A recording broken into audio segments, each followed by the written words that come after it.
De um lado, um teólogo e arqueólogo. Do outro, um geofísico e engenheiro. São eles, Rodrigo Silva e Sérgio Sacani.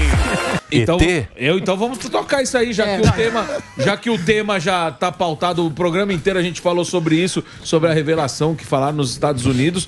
Eu queria começar da sua opinião.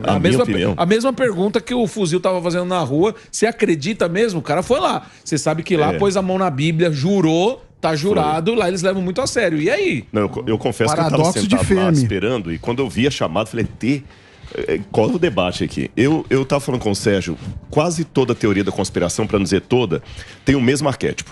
Todas. Seja na área da ciência, da religião, da política.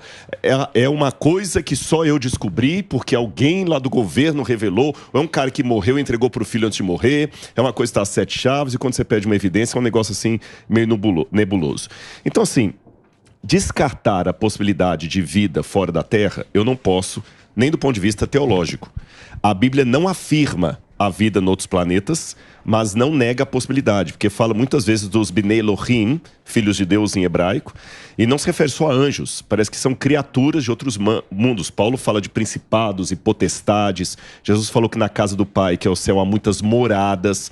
Então afirmo, a Bíblia não afirma claramente a existência de seres em outros mundos, mas não nega a possibilidade. Fora esse detalhe bíblico de possibilidade, tudo que mostrou até hoje, eu sou tremendamente cético. A gente faz piada porque realmente, assim, não tem nada que ligue. Mas sabe? tem uma questão, não que eles tenham vindo à Terra, mas existe o paradoxo de Fermi, que fala que é um paradoxo, porque fala a probabilidade é muito alta, que existem em algum lugar, porque vai para o infinito o número de planetas. Por outro lado, não há evidência de contato. Então, queria perguntar para o Sacani explicar, porque eu, como economista, não sei muito sobre isso, mas você... Legal demais, né? Não, eu tava conversando com o Rodrigo ali, né? As equações de Drake. Né? Isso. Drake até para falar pro pessoal, né, que não tá muito ligado nesse tema e começou a ver esse frisson aí, né, ontem principalmente, né?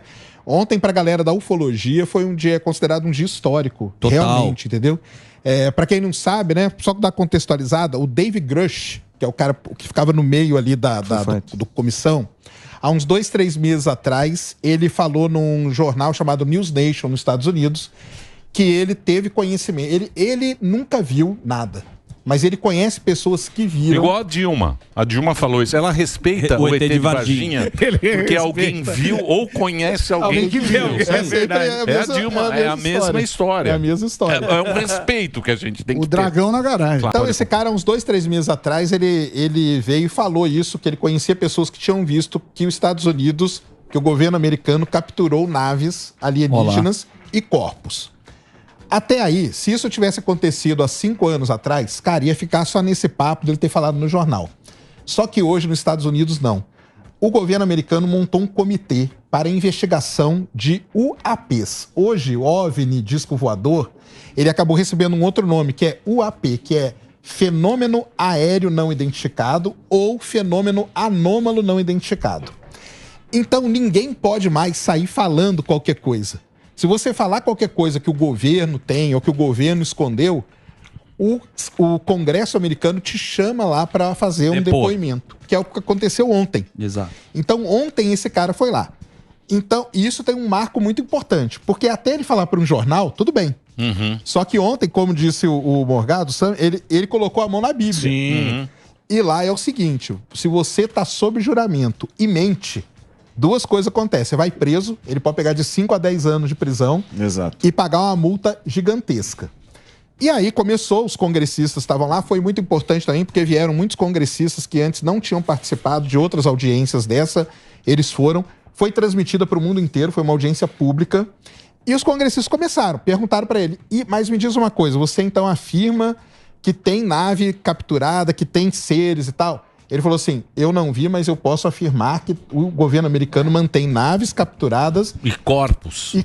Isso eu achei muito interessante. Ele falou corpos biológicos não humanos. Né? Corpos não humanos. Sim. E não desse mundo. Porque não humanos, tudo bem, podia ser um rato, por exemplo, um corpo não humano biológico. Um peixe. um peixe, alguma coisa assim, mas não desse mundo. O que tá dando a grande bugada é que ele afirmou isso sob juramento. Isso é muito polêmico. Agora, tem a autópsia do ET, que é maravilhosa. Isso é um clássico, né? Mas já desmentido. Agora, deixa eu perguntar um negócio pra você. Porque isso aí tudo é teoria da... Por exemplo, a Terra plana também é outra bobagem que as pessoas falam. Mas isso tudo é um fenômeno da internet, porque isso é coisa de 1940, 1950, ficaram esquecidos quando vem a internet. Porque quando vem a internet, você põe homem à lua. Aparece tudo. E essas teorias estão no meio do negócio. Então é um fenômeno novo que muita gente provavelmente nem sabia que isso é uma coisa velha, não é? E acreditam nessas teorias que são bem antigas. Não é isso, né, Sérgio? Essa coisa mais recente que a gente está acompanhando agora desses WAPs, ela ficou muito famosa por quê? Porque ali em 2017, lá nos Estados Unidos é totalmente diferente, viu, pessoal? É muito difícil você entender.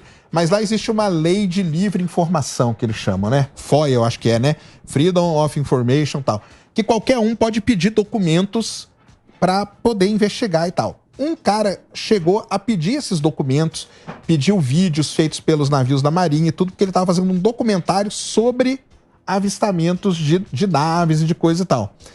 E quando ele pegou isso aí, ele espalhou.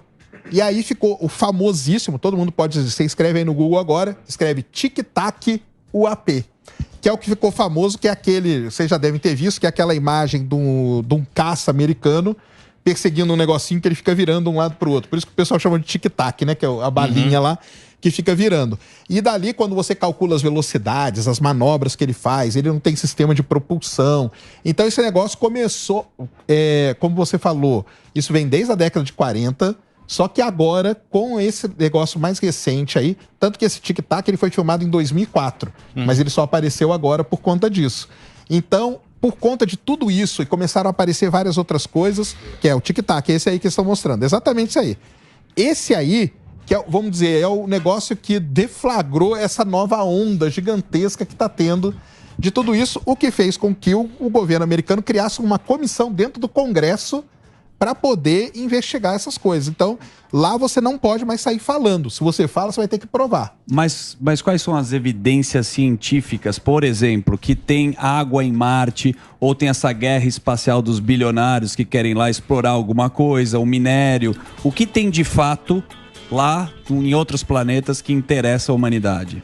Então, é porque aí são duas coisas muito diferentes, né, cara? Uma coisa, quando a gente fala de vida em Marte ou vida no universo e tal, tem o lance da vida microbiana. Certo. Então seria algum micro-organismo que existe ali, e aí a gente vai em Marte tentar ver se teve as condições daquele micro-organismo existir. Carbono. Se teve água, se teve o carbono, se teve algum elemento e tal. Isso é um lado dessa história. Certo. Esse aqui nós estamos falando de um outro lado. Certo. Porque aqui seriam coisas muito mais avançadas. Como se fosse um extraterrestre mesmo. Como se fosse um extraterrestre. Tem várias coisas, vamos dizer, o outro lado disso, que é o que eu acredito mais. Que é o que eu quero saber. Tudo isso aí só apareceu em locais de treinamento militar. Então não é assim, você tá andando lá na sua casa e você filmou um negócio. Só apareceu em local de treinamento militar em momento em que estava acontecendo treinamentos militares. Certo. Então, pelos relatórios que eu já li, 3 relatórios que saíram sobre isso aí, a grande probabilidade é que tudo isso aí, na verdade, sejam armas. Sejam armas novas que os americanos têm e que eles estão testando. E aí eles não avisam. Porque como que eles vão fazer? Eu vou avisar pra você, nós vamos testar uma arma nova ali, você fica de olho. Não, eles colocam um negócio ali, geralmente, sem avisar pra tripulação daquela embarcação, pra ver se eles conseguem ir atrás, pra ver se eles conseguem detectar pelo radar e tudo mais. Então, assim, a grande probabilidade é que seja isso. Qual que é a preocupação do governo americano? Sim, pode ser arma, mas pode ser arma de outros países.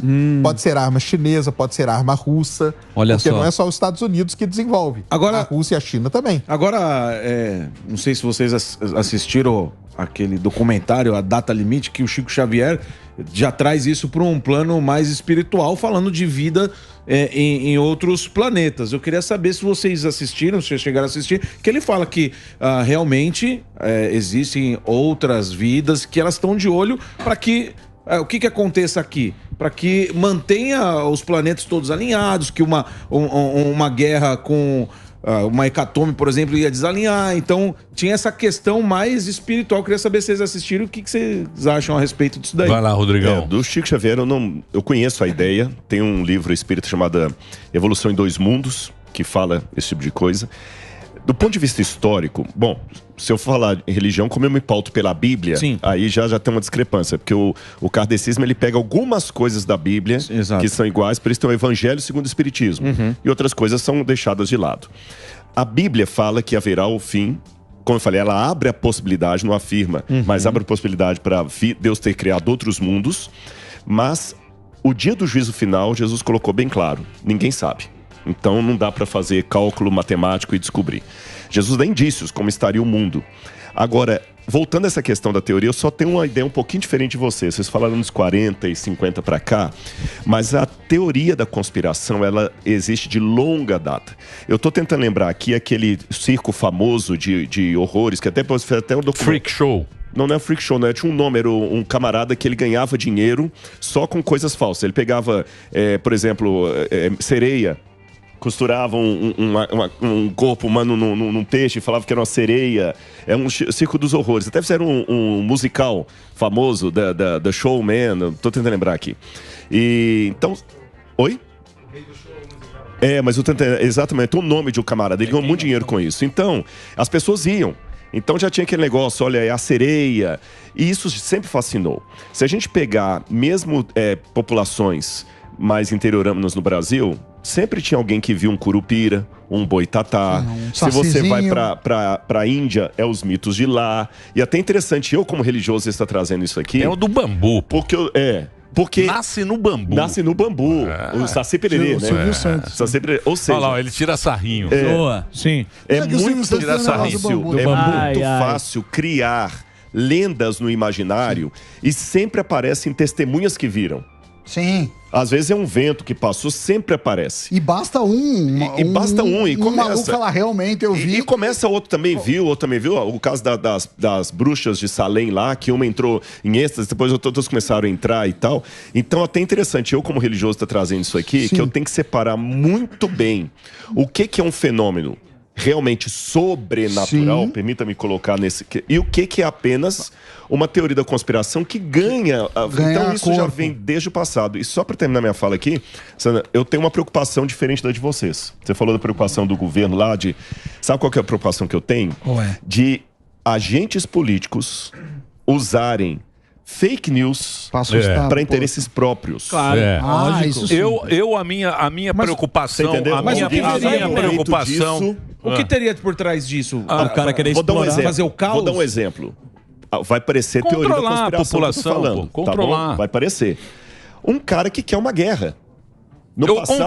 Controle pelo medo. Exatamente. Tem que investir não sei aonde. Nero, de acordo com Tácito, colocou fogo em Roma, que ele queria outros motivos, e culpou os cristãos. E o que arrumou? Boatos que os cristãos, como na Santa Ceia falava, eis o corpo de Cristo, que eles comiam carne humana. Como os irmãos falavam de irmãos na igreja, que eles tinham incesto. E como foi o suficiente para colocar toda uma Roma acabando com os cristãos e perseguindo. Hitler começou a colocar vários boatos sobre os judeus e conseguiu convencer o pessoal a matar 6 milhões de judeus. Então eu tenho essa preocupação de políticos escusos tirarem proveito disso até assim. Com certeza. Guerra. Tem muito trouxa no mundo. Não, e é usado. A minha preocupação, sabe qual é? Que acho que devia ser todas as pessoas que aqui estão nos acompanhando, é salvar a minha alma. É isso que eu quero. Por quê? Porque a gente vive numa vida, a gente tem muito mais vício, e a gente sabe que a gente tem vício, tem o pecado capital, você vive lutando contra aquilo. A gente acha que a gente tem muita virtude, mas você para.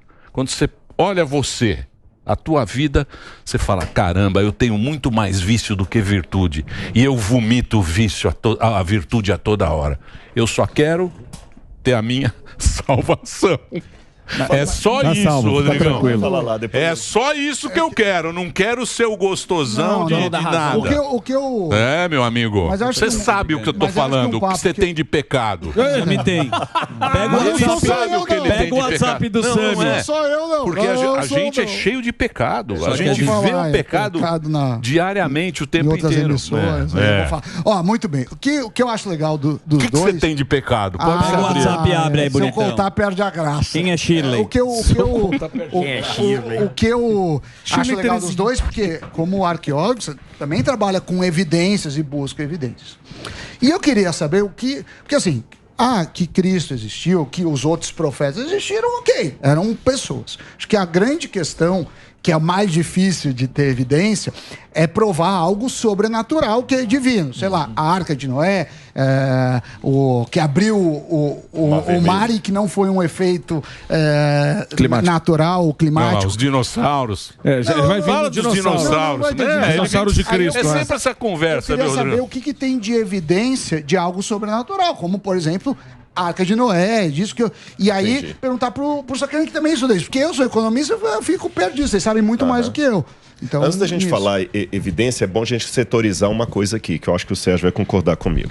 Dependendo da área que você está estudando, o método científico e o conceito de evidência muda. Sim.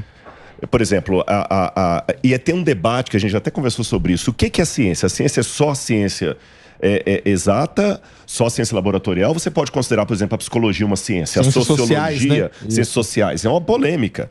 Mas se a gente pegar um espectro maior, que ciência é toda a forma humana de tentar descobrir a realidade... Não, mas quando é processo estatístico. Exatamente. Você falar, confiança é 98%. Exatamente. Como é que eu vou aplicar estatística, por exemplo, para falar se Júlio César atravessou o Rubicão? Não, provavelmente não tem uma evidência para isso. Exatamente, tem outras, mas se não tem uma evidência para isso, a pergunta é: eu vou agora cair no ceticismo puro, ou eu vou falar assim, não, eu tenho que encontrar métodos que aumentam aquela possibilidade. Sim. E do ponto de vista da fé, eu tenho minha convicção. Do ponto de vista do estudo, eu trabalho igualzinho ele. Tudo aponta para quê? Você perguntar para o Sérgio assim, Sérgio, ele trabalha não é só com astronomia, ele trabalha com petróleo. Fala assim, Sérgio, mas vem cá, você tem certeza absoluta? Não, eu estou trabalhando com a verdade provisória. Tudo que eu estudei de fóssil, de petróleo, indica isso. Mas pode ser que amanhã surja uma coisa, eu vou ter que, talvez, não é jogar fora todo o modelo, mas dar uma atualizada, refinada, rever algumas coisas, você entendeu? Então, só terminando aqui para dar... Lógico. Então, a pergunta é, provas, primeiro eu não vou provar Deus pela ciência, mas probabilidades. Isso. Os métodos que eu vou usar para confirmar a historiografia bíblica são diferentes dos métodos que ele vai usar para descobrir fóssil de petróleo em algum lugar, petróleo fóssil em algum lugar. Então, assim, do ponto de vista histórico, a pergunta que eu faço, com os elementos que eu analiso um fato histórico, a ressurreição de Jesus é crença, é mito ou é realidade? E tem estudos tremendos sobre isso, você entendeu? Por exemplo, tem livros dessa grossura feitos em Oxford. Inclusive, você tem Wright, por exemplo. Wright escreveu um livro, Wright é um acadêmico de Oxford, 700 páginas, mostrando historicamente que a ressurreição aconteceu. Você usa filosofia, você usa história, você usa os relatos. Eu tenho critérios técnicos quando eu falo o seguinte, para separar o mito do milagre. E vou dar um exemplo, Anthony Flew, um dos maiores ateus que já houve nesse mundo, camaradas ateu, ele escreveu, quando eu estudei filosofia, que o Pondé foi meu professor, o tratado do Anthony Flew era a Bíblia do ateísmo. O Pondé é meio ateu, né? Bem ateu. É ateu, né? Mas a gente estudava o Anthony Flew. No final da sua vida, o Anthony Flew falou o seguinte, eu hoje acredito na existência de Deus e acredito na ressurreição de Jesus. Um cara desse não falou isso porque ele... suspirou. Tá no livro, tá no livro. Mas acaba sendo uma experiência individual. Você que entende da Bíblia e de arqueologia, puxando o Sami aqui, pegando a história de José, filho de Jacó, das vacas magras, vacas gordas, que ele interpretou esse sonho. Você já viu alguma comprovação científica de alguma história bíblica ou você acha que é mais metafórica o que está escrito lá? Não, tem várias confirmações. Mas eu vou resumir aqui para deixar o Sérgio falar também, que eu contei várias vezes e ele não falou da área dele. Vamos lá. Hoje, o percentual que eu tenho de confirmação histórica das histórias da Bíblia é superior a qualquer outro livro do passado. Legal. Agora, é lógico, eu não vou achar uma pedra com o nome de cada personagem, porque a arqueologia trabalha com fragmentos de história. Por exemplo, até hoje eu não tenho uma prova arqueológica que Alexandre o Grande esteve na Índia. Eu não tenho zero prova arqueológica da existência de Pitágoras. Tá certo? Zero. Então eu trabalho com... Eu não vou jogar fora toda a história da Grécia por causa disso. Eu tenho fragmentos que me dão um indício aqui. E da Bíblia eu tenho vários. Posso dar um exemplo, Emílio? Lógico. Por favor. Acabei de voltar de uma escavação arqueológica agora. Laquis. É que o pessoal pensa, às vezes, que o arqueólogo, ele tem alguns conceitos errados, que é o Indiana Jones. Sim. Né, misturado com a múmia. Sim. E quando fala arqueologia bíblica, até bom esclarecer isso, que o próprio Pirula admitiu que ele pensava isso, que a gente vai com a Bíblia numa mão e a pazinha na outra. Em um detector. Página 3. Porque você vai tentando confirmar, né? Com um viés de confirmação. Exatamente, que a gente chama, né? É igual o cara assim, até quando o senhor bate na sua mulher? Quer dizer, essa pergunta eu já estou partindo do pressuposto que você bate.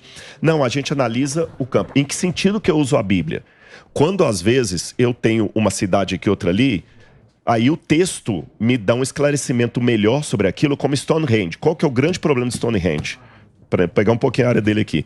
Aquilo eu posso falar que é um observatório sideral, eu posso falar que é um templo, eu posso falar que é uma casa, eu posso falar que é um túmulo, eu posso falar qualquer coisa, porque não tem inscrição em Stonehenge.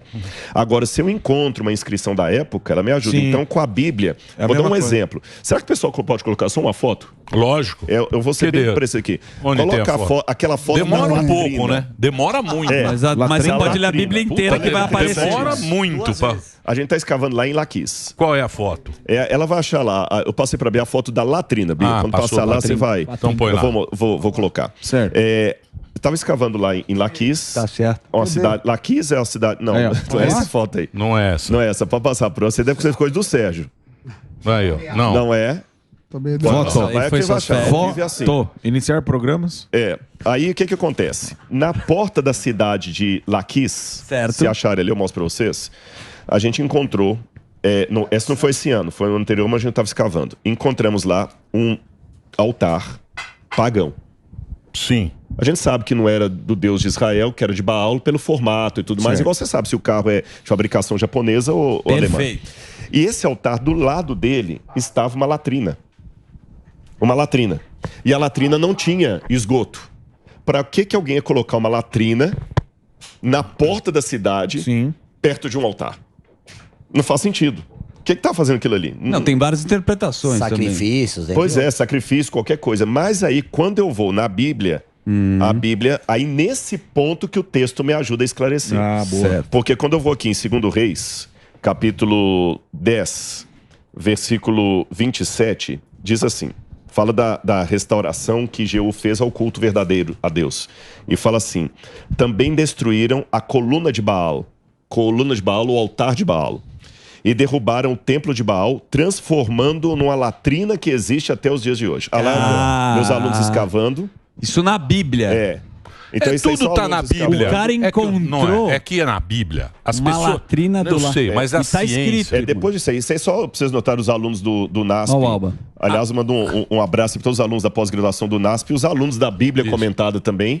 A Bíblia, escavando aí alguma coisa, mas depois desse vídeo tem a foto que eu falei. Então, o Davi também, acharam, o Davi precisou em 1990, porque falava que a Bíblia estava mentindo. Exatamente. A Bíblia tem tudo. Não, mas isso não significa que é sobrenatural. Não é sobrenatural, mas está na Bíblia. Sobrenatural. A Bíblia é evidência. Não, é porque a minha pergunta foi... Não, porque todo mundo quer prova. Por exemplo, deixa eu fazer uma pergunta agora. de Jesus. Vou fazer por saber se Jesus é verificado. Eu acredito em Deus. São muito arrogantes. Quem? Esse velho. Não, esse velho? Ô, louco! Respeita o Abrão, irmão. Esse velho Abrão. Deixa eu ver. Vou fazer uma pergunta. Vou fazer uma pergunta agora. Nosso oráculo. Falam que nós somos a imagem e semelhança de Deus. E eu acredito nisso. Eu acredito que nós temos a centelha de Deus. Se você assistir qualquer história dos chimpanzés, eles são muito parecidos com a gente. A formação, a política, as famílias e não sei o quê. Mas eles não têm essa centelha, eles se aproximam muito da gente, tanto é que a gente se reconhece e fala, mas não são humanos. A religiosidade é um fenômeno que você só encontra na raça humana. Isso, é a centelha. Por exemplo, aqui temos 2 exemplos de pessoas extremamente que têm um talento, que receberam de Deus. Por exemplo, vou perguntar agora pro Sacani, já que a gente está falando de... Vai lá, Sacani. O homem mandou aquela Viking, que foi lá para Marte em 1976. Certo. Que não tinha nada. Lembrou até a data. Tinha telefone de disco. Eu assisti outro dia um documentário. Aí você fala, aqueles caras da NASA, eles têm alguma coisa especial. Por quê?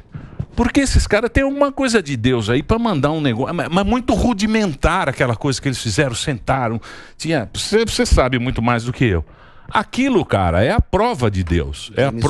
É a prova que Deus existe e a gente é a semelhança dele para sair daqui e ir lá para Marte, buscar nem sabe o quê. E aí? Boa interpretação. Não é boa interpretação. Não, tem muita gente que fala essa interpretação é interessante mesmo. Assim, o Rodrigo sabe, a gente já falou, né? Eu sou ateu mesmo e tal, entendeu? Mas eu entendo a sua colocação, né? Muita gente fala assim, por que você vai fazer lá em Marte, né, cara? Então tem aquele negócio, o ser humano, ele é explorador, cara. Se não fosse isso, a gente não ia estar aqui agora, porque ninguém ia ter enfiado dentro de um navio lá e falar, cara, o que será que tem daquele outro lado lá, né? Deixa eu ir lá ver o que tem. E aí apareceu, descobriu e toda a história que vem e não sei o que, né? Então, muita gente leva para esse lado aí. Não, mas como é que você explica o seu talento? Que você é um cara muito especial. Eu? Não sou especial. Lógico que é. Quem te deu essa sabedoria? Não, cara, mas aí eu já vou mais pro lado lógico do negócio, de estudar. Sim, mas muita gente estuda, muita gente tem. E não é brilhante. Mas não tem. Você tem a teoria da floresta escura? Por exemplo, que é maravilhosa. Aliás, se você pudesse nos explicar essa teoria, e aí a opinião do Rodrigo em cima dessa sua teoria, porque ela é fascinante. Boa. Puxou os dois. A floresta, a gente fala, a floresta negra, né? Que tem até coisa a ver com o que o Sam perguntou antes do paradoxo de Fermi, né? O paradoxo de Fermi, a grande questão é, onde está todo mundo? Onde está todo mundo aí? Então, para responder... Todo mundo, seres de outros mundos. Extraterrestres. Para responder, criaram um negócio chamado a teoria ou a hipótese da floresta escura. É um negócio muito legal. Imagina, nós aqui, seres humanos, que você vai entrar numa floresta escura, de noite, tudo escuro. Você não vai entrar fazendo barulho, concorda? Certo. Você vai entrar devagarzinho, tentando ninguém te ver e tal, e não sei o quê. Então falam que é exatamente a mesma coisa. A floresta, ela pode estar cheia de ser. Tem aranha, tem escorpião, tem cobra, tem onça, mas tá todo mundo quieto. Por que tá todo mundo quieto? Porque você não sabe o que aquele outro ser quer de você. Será que ele quer ser seu amigo? Será que ele quer te matar? Será que ele quer te roubar as coisas que você tem? Seja no caso aí de civilizações, o pessoal fala muito de energia, entendeu? Então será que é melhor a gente ficar escondido aqui, quietinho, entendeu?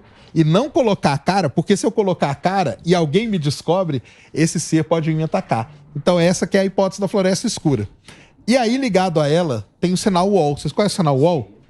O sinal UOL foi um sinal que um grande radiotelescópio nos Estados Unidos, lá na década de 70, detectou. No meio de todo o ruído que tinha, um astrônomo encontrou ali algo que era meio coerente. Só que esse sinal ele nunca mais foi repetido e nós nunca mais encontramos nada. Sabe qual que é a ideia disso aí? Às vezes, quando a gente tá... Imagina a gente lá na floresta. Sim. Você fala assim, caramba, será que tem um bicho ali, cara?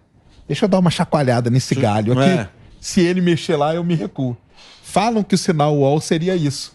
Alguma civilização teria mandado essa mensagem, sabe que a gente captou ela e falou, caramba, captaram nossa mensagem. Tem alguém aí, vamos ficar escondido aqui. Sim.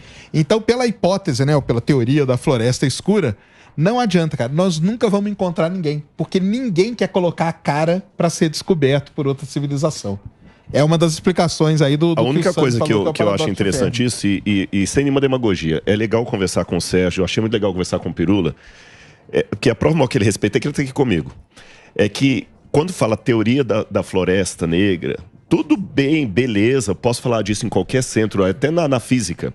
Mas se eu falar da hipótese de existirem anjos, vão rir da minha cara. Lógico que tem, porra. Você entendeu? O velho já chegou na voadora. Você não tem anjo da guarda. Te protege. Não tem. Ninguém tem. Beleza. Porque a floresta negra é uma coisa que tá imaginando e tudo mais. Agora, por que eu não posso legitimamente falar disso dentro da universidade? Que a nossa questão é dentro da universidade. Não, isso é coisa para a sua religião, fala lá. Sim. Se eu falar da floresta negra dentro da universidade, mesmo que nada disso seja empírico, comprovável, beleza, eu posso até fazer uma tese doutoral sobre isso. Mas se eu falar sobre anjos, você é execrado.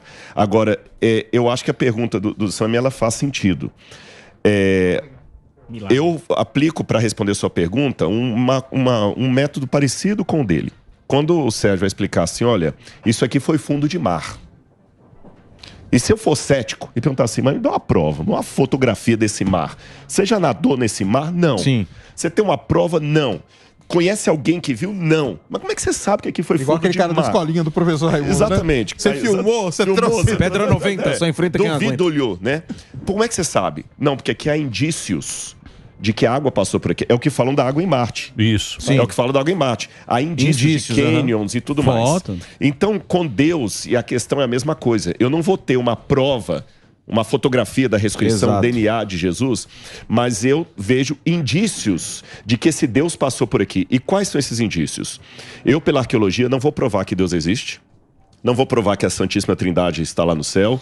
Pela arqueologia eu não provo o anjo. Pela arqueologia eu não provo nem que a Bíblia é a palavra de Deus. Mas eu posso, pela arqueologia, verificar se as histórias que a Bíblia conta são reais. E se essas histórias são reais, a teologia, que aí é a fé, que se sustenta nela também será. Dou um exemplo. Muito bom. Eu consigo, pela arqueologia, comprovar que uma profecia foi feita muito antes do seu cumprimento. Sim. Aí aquela coisa que é na sua área da matemática. Tem muito dos profetas. Tem muitas que não Tem muito dos profetas. Qual que não foi? Não, Nostradamus previu. Não, tô falando de Bíblia. Bíblia. Nostradamus. Lene sensitivo. Não, peraí. A Márcia é sensitiva. Calma aí, Akinator, segura aí. O Akinator tá calma. Ele não acredita na Bíblia, ele acha que é uma pegadinha. Eu odeio essas pessoas que falam o seguinte, eles chegam e falam o seguinte: a Bíblia é feita para enganar vocês. Como se não tivesse uma puta civilização 3 mil anos atrás. Como se os egípcios não tivessem existido, não fossem inteligentes. Como se os judeus não... Ninguém fala. Lógico que fala. Fala que é uma pegadinha. Fala, é tudo mentira. Quantas religiões tem no mundo? Não é isso? Não, vamos lá. Quantas religiões tem no mundo? Um monte. A Bíblia... Vocês desdém do livro. Cristã tem uma linha. Mas você tem os budistas, tem os hinduístas, tem outros que vêm com outras teorias também. E muitas vezes, ao aceitar essa religião, o mundo judaico-cristão, você está refutando as outras, porque elas não são concomitantes. Lá vem ele querer agora brigar com o Pyongyang, Motumbo.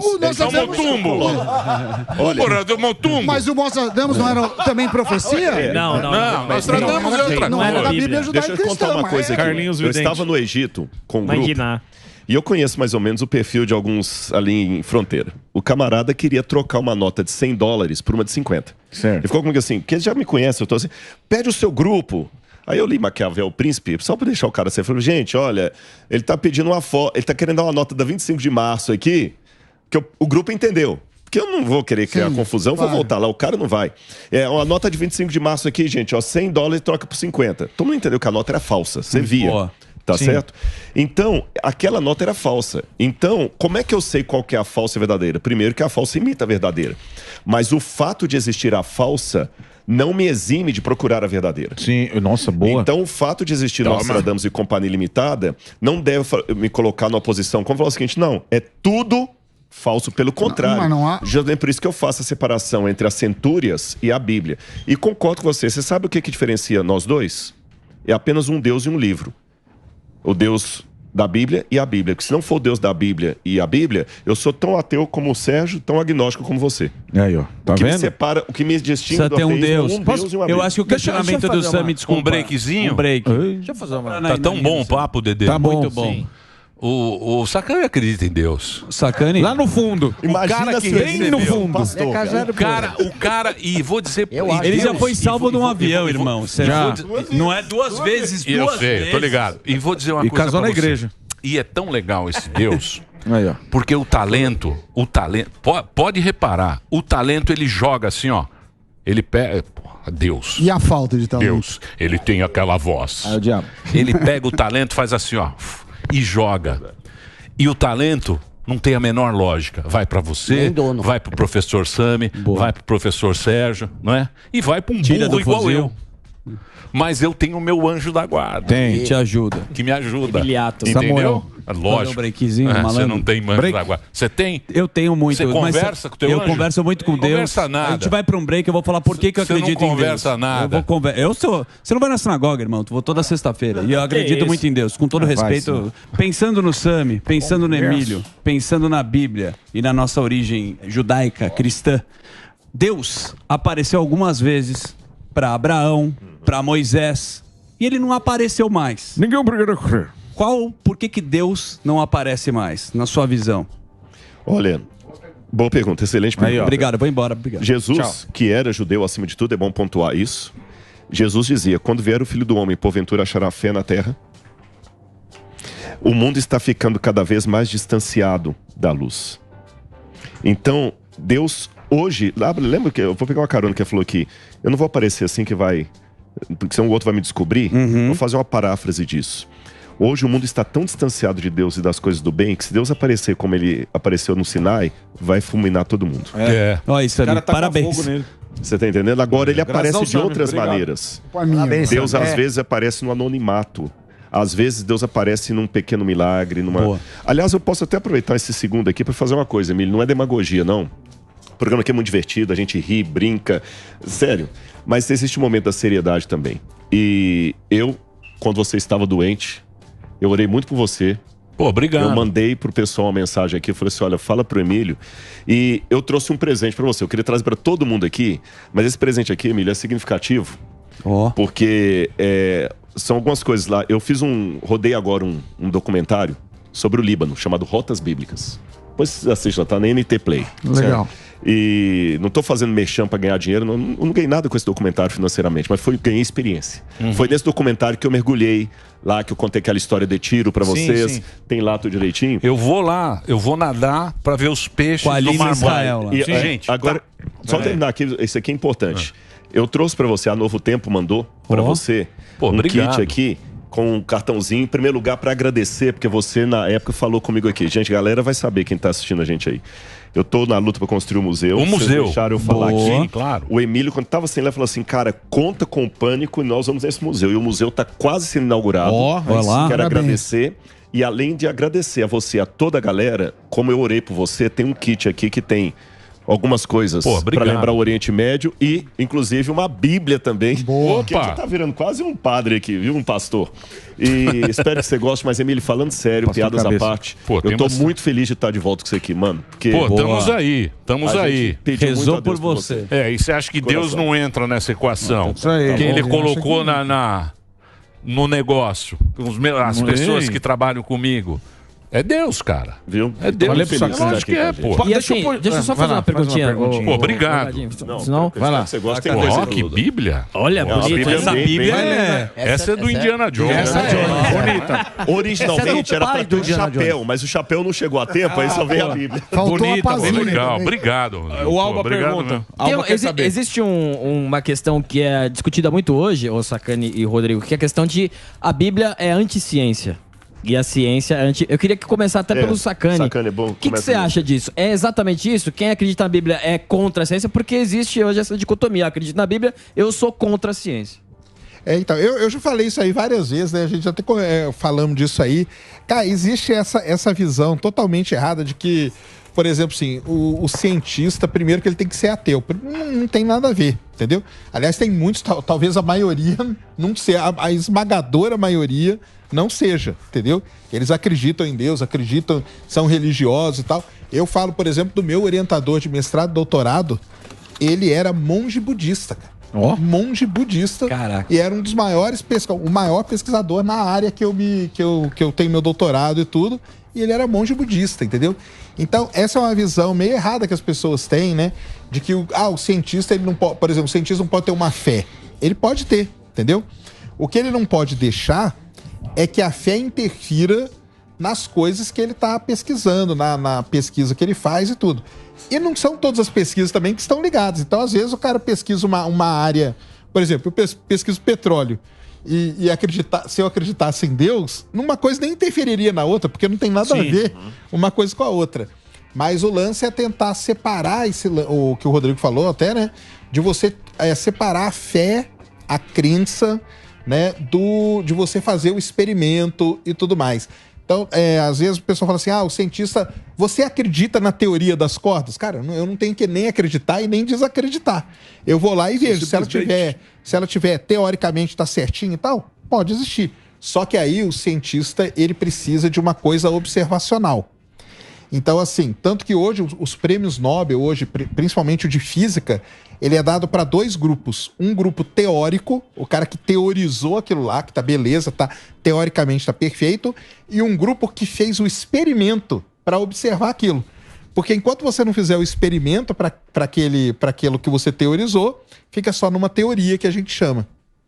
Então, assim, para mim não tem nada disso, entendeu? Eu tenho vários colegas que são religiosos. O James Webb mostra a criação do mundo. Como você não colocar o que ele tá mandando e o que já recebeu? Como não colocar Deus naquela criação, tudo daquelas fotos que vocês estão recebendo? Aí é que você não pode fazer, cara. Tá vendo? Entendeu? Tá vendo? É reprovado. Quando você analisa, por exemplo, pegar uma foto do James Webb com aquelas galáxias lá, aquilo lá tem toda uma coisa, uma física por trás, uma astrofísica que também o homem que fez aquilo lá.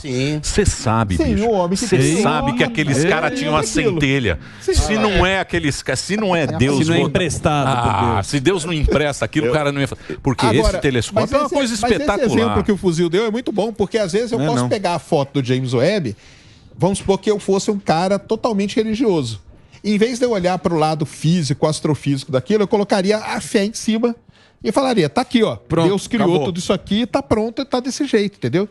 Então, a diferença é essa, é você pegar essas coisas, o mundo natural que a gente chama, né, as ciências naturais, que acaba tendo muita ligação com o lado religioso, mas se você por acaso seja religioso, tenha uma religião, acredite em Deus e não tem problema nenhum, isso eu já falei, entendeu? Cara, o pessoal fala assim, você é ateu, quer dizer que você quer contra os caras. Eu não sou contra ninguém, cara. Quem sou eu pra ser contra alguém? Você tem a centelha. Quem sou eu pra ser contra alguém? Cara, se o cara quer acreditar, aquilo lá faz bem pra ele, cara, tá excelente. Por exemplo, esses telescópios, é espetacular. É espetacular, porque, você tinha lá o Hubble, que era o velho, né? Você tinha o velho que fez com a lente maior. Porque colocavam, porque desfocava. E era meio míope e tal. Aí o cara fez o Hubble, que teve que arrumar aquilo. O astronauta lá. O cara falou, puta, errou o negócio. Aí, alguém rezou pro anjo da guarda.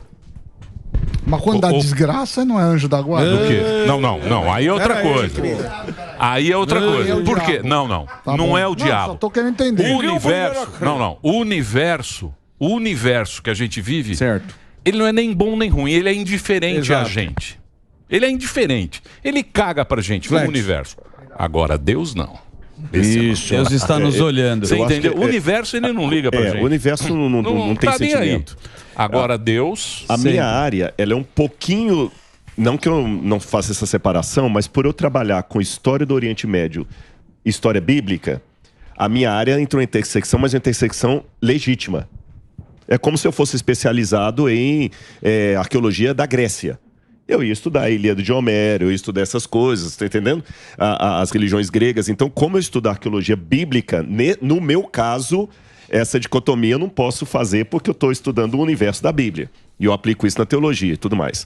Mas vocês entendem que é uma questão de método, por exemplo, alguma coisa nas suas escavações que contradiz o que está escrito em alguma passagem da Bíblia, E aí? Você vai pegar o que você viu. Vou pegar o que eu vi, vou dar um exemplo. Quer que eu dê um exemplo concreto para não parecer que eu estou só fazendo... Eu tenho um problema com um texto bíblico e tem uma possível explicação para ele, mas como falei, possível. Sim. A Bíblia, se você olhar, fala que 600 mil hebreus saíram do Egito, fora mulheres e crianças. Se a gente jogar uma média de 3, 4 pessoas por família, eu estou falando em torno de 2 milhões de pessoas que saíram do Egito. Só que a conta não bate. Porque Jericó era um negócio desse tamanho. Como é que 2 milhões de pessoas vão cercar Jericó? Como é que eles passaram por estreito ali? Como é que passaram pelo Mar Vermelho? A conta não bate. O Egito, na época, tinha 4 milhões de pessoas. Como é que a gente sabe essa estatística? A gente randomiza pelo número de casos e tudo mais. Como é que eu explico? Não fecha a Folha conta. de São Paulo fez uma possibilidade que alguns colocam é que a palavra Alep, em hebraico, pode significar 1000, família ou clã. Então, de repente, pode ser que aqueles 600 ali sejam 600 famílias ou 600 clãs. É uma possibilidade. Agora, uma certeza absoluta, eu não tenho. Então, com a Bíblia também eu trabalho com hipóteses. Vou dar outro exemplo. Quando encontraram toda a dinastia dos reis da Babilônia, o último rei da Babilônia era Nabonido. Mas a Bíblia diz que o último rei da Babilônia era Beltesazar. Mas é Nabonido, não tem no Beltesazar. Só muito tempo depois que encontraram um tablete no Museu Britânico lá, da oração de Nabonido, onde ele pede oração pelo filho dele, Beltesazar. E o Nabonido estava fora de Babilônia quando ela foi atacada pelos persas. E quem estava no comando era o seu filho, Beltesazar, que morreu. Mas se não fosse esse achado arqueológico, eu falaria assim, olha, a Bíblia diz que é Nabonido, que é Beltesazar, mas a arqueologia diz que é Nabonido. Eu não tenho uma explicação. Entenderam? Entendi. Eu não falo assim, é mentira da arqueologia, teoria da conspiração. Aí que passa o ponto. Então a gente vai trabalhando também com verdades provisórias e assim que a gente... E só uma última coisa que eu lembrei aqui para responder a vocês. A única diferença entre mim e o Sérgio, e aí eu tenho que concordar com ele da mão, é que quando chega nesse aspecto da nossa divergência, nós saímos da ciência, nós vamos para o lado da filosofia.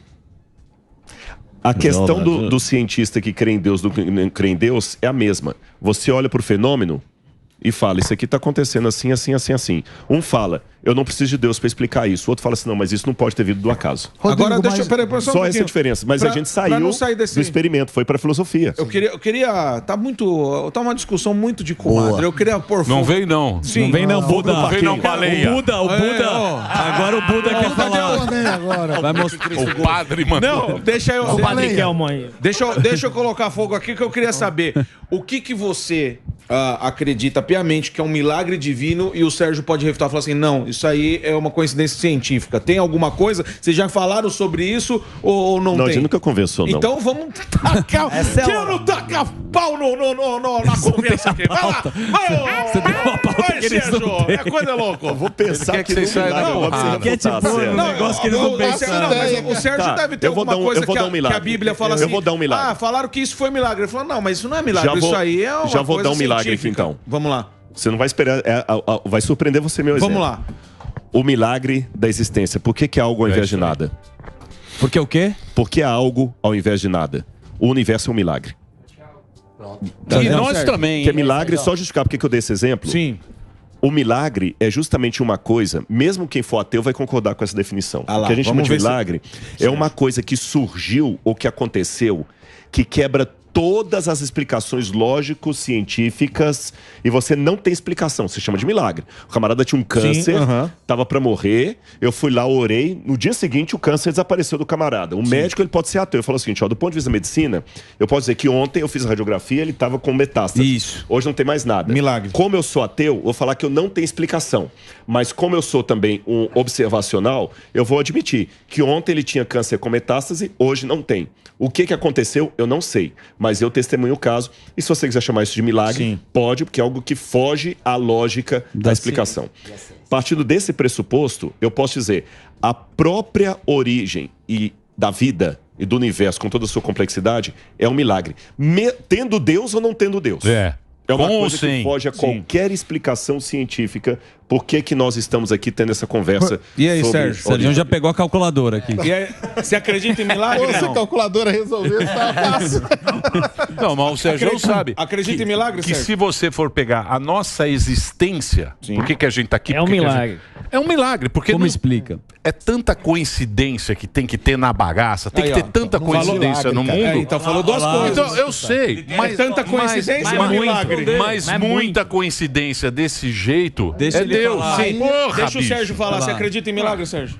Não, eu não acredito em milagre. E, por exemplo, a vida, né? O surgimento da vida. O surgimento da vida, sim, é um negócio complexo pra caramba. A gente não sabe exatamente como a vida começou. A vida nossa aqui, como que ela começou. Pode ter, tem uns experimentos, né, que foram feitos lá na década de 60, que pegaram ali os aminoácidos bem básicos, colocaram o raio ali, né, deram uma descarga elétrica e viram que aquilo ali começou a se combinar. Pode ter sido desse jeito, a terra, num determinado momento, você tinha pocinhas, onde você tinha água e esses elementos, e tinha muito raio. Então isso pode ter disparado, dado o início, as células começaram a se reproduzir e tal, não sei o quê. Tem a explicação da panspermia, que a gente chama, que boa parte dessas coisas foram trazidas por asteroides, cometas que bateram aqui. A vida, cara, é tão discutida. A água, a gente não sabe qual é a origem da água na Terra. É um negócio que é complicado da gente entender. Existem várias hipóteses, se você pegar cada uma, elas não explicam a quantidade de água que a gente tem, e é um negócio que tá aí, a gente tá tentando entender.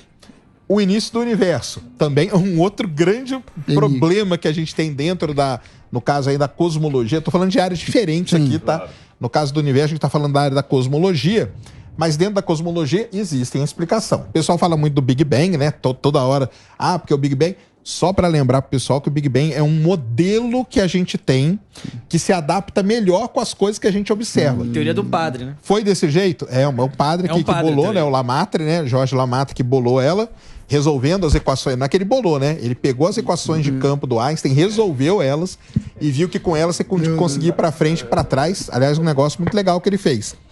Só que é só o Big Bang que tem? Não tem, cara. Tem várias. Tem umas 5, 6 outras hipóteses para o início do universo que... Algumas coisas se encaixam, outras não se encaixam. Então, como que o universo... A gente não sabe, a gente tá nesse estudo e tudo mais.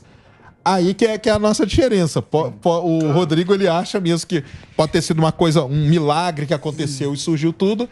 Eu já acho que não. Que existem condições dessas moléculas, dessas partículas com energias e tudo mais... que vão surgindo as coisas, surgem os planetas, surgem só uma coisa rápida, só uma concordância com o Sérgio aqui, só para afinar aqui a coisa. Milagre não é passe de mágica. Sim. Milagre é autoria divina. Deus, para mim, por exemplo, ele não precisa quebrar as leis da física para operar um milagre. Ele pode usar leis desconhecidas. Agora, se eu falar uma bobagem, que você me corrige, porque eu estou falando de uma área que não é minha. Se você pegar as leis físicas da física quântica, ela bota de cabeça para baixo algumas leis, gravidade, por exemplo. Então eu não preciso, o fenômeno da física quântica não precisa quebrar as outras, são leis paradoxais que convivem. Então o milagre não é abracadabra, pum. Sim. É Deus usando leis desconhecidas. A partir desse princípio, aí só um detalhe para refinar aqui, eu, como observador de todas as hipóteses que ele colocou, todas elas têm um ponto em comum, que me levam a crer diferente da descrença. O camarada estava batendo os raios lá nos aminoácidos, mas tinha alguém batendo o raio. O raio não bateu sozinho. Exato. O modelo lá, a vida veio do espaço, mas e quem colocou lá? Então a ideia filosófica, não é científica, é que qualquer desses modelos apresentados tem que ter um agente para provocá-lo. Esse agente eu chamo de causa primeira, Deus. É que a prova de... É a nossa diferença.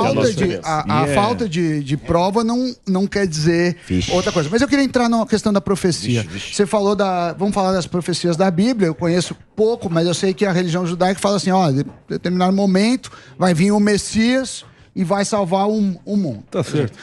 E muitas profecias, você fala assim, não se verificou. Não é que verificaram o contrário, ainda não aconteceu. Aí o cara fala, não, mas... pode acontecer daqui 1000 anos, 2000 anos, 3000 anos. Então é a mesma coisa que falar, eu vou fazer uma profecia que vai vir um elefante gigante que vai engolir o mundo. Ei. Aí você fala assim, não, isso não vai acontecer, isso não aconteceu. Eu falo, não, mas pode acontecer. Então é uma questão assim, se você tem até o infinito de tempo para ela se realizar, probabilidade é grande. Você não consegue refutar. Mas tem uma coisa, agora eu vou entrar na sua área. Que é estatística, embora é uma área específica da estatística que a gente conversou, mas como plano geral. Tudo que os estatísticos falam já aconteceu? Não, e por que você continua acreditando na estatística? Porque tem coisas que eles roubam dados. Deixa eu te falar. Em Harvard saiu agora. Saiu agora. Semana retrasada, tá em todos os jornais. Os caras lá da tua universidade manipulam os dados. A cientista que ganhou prêmios, ela vai lá, mexe nos dados. Você já deve ter lido isso. Eu já vi Vê se Deus, pelo amor de Deus. Deixa eu tentar explicar. Não vê não. O Sami quer falar o seguinte, é só a última provocação. Desculpa você estar viajando. Não, quero explicar a estatística. Se vocês não deixarem com todo respeito. Ela vê o Voldemort. Você ficou meia hora falando. Não, mas eu tô tentando explicar. Deus, depois eu vou explicar no Instagram. No paraíso, ele não queria dar sabedoria para o homem, certo? Para não comer a maçã, Adão e Eva. Agora o Samidana quer dar sabedoria para a inteligência artificial. Tá vendo? Essa é a minha pergunta para os dois, pra gente acabar aqui. Devemos dar a sabedoria para o homem ou não? Aí, Sérgio, eu deixo com você. Da inteligência artificial, né? Isso. Aí eu deixo pro Sérgio, que isso é muito inteligente pra mim. Cara, o negócio da inteligência artificial tá pegando, né? Cada dia, aquele dia que eu tive aqui, tava meio no começo, né? Por incrível que pareça. E em 2, 3 vezes o negócio tá explodindo num nível total. Cara, o que tá surgindo aí com esse lance da inteligência artificial, tá surgindo, como sempre, né? 2 grupos, vamos dizer assim. A galera alarmista, sim, que acha que é o fim do mundo, que acabou e que tal, e que vamos perder tudo e tal. E a galera super otimista, né? Então tem essas duas. Eu sou um cara mais do meio ali, cara. Tem muita coisa muito boa mesmo, cara. Na medicina, por exemplo, ele tá resolvendo muitos problemas, desenvolvimento de proteínas que estavam parados aí há 50, 60 anos, que só com inteligência artificial a gente consegue desenvolver. Desenvolvimento de medicamento. Médico hoje já usa a inteligência artificial para diagnosticar melhor doenças que existem. Por quê? Porque não é só aquilo. Às vezes você tem uma variável ali que ela tá bem escondidinha, que a inteligência artificial pega e o ser humano não pega. Então, como que eu posso demonizar um negócio desse que tem tanta coisa boa? Lógico, tem coisa que a gente tem que tomar muito cuidado e tal? Tem, porque vai acabar sendo usado para muita coisa ruim. Cautela, né?